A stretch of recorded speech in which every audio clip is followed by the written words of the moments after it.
অনেক স্মার্ট লাগতাছে। আপনি আমার কাজটা পারবেন। আচ্ছা ভাই, কথা না বাড়ায় কাজ শুরু করে দে। আর আপনি কি কি করবেন আমার একটু বলেন।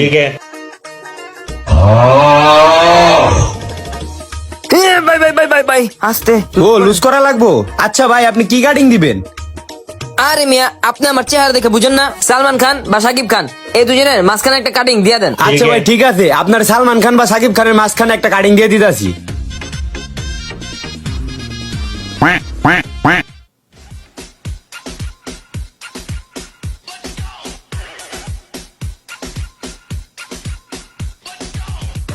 ভাই ঘুম থেকে উঠেন, আপনার ফাইনাল লুকটা একটু দেখেন। কেমন লাগতেছে ভাই? সাকিব খান এবং সালমান খানের মাঝখানে একটা কাটিং মনে হইতাছে না? দোপ মিয়া, আপনি এটা আমার কি কাট দিছেন? এটা তো কোনো চুল কাটার মধ্যে পড়তাছে না। আরে ভাই, আপনি তো কিছুই জানেন না। সাকিব খান সালমান খানের কি এখন আর বেল আছে? বর্তমানে সুদর্শন পুরুষের অ্যাওয়ার্ড কে পাইছে জানেন? এডাল খান।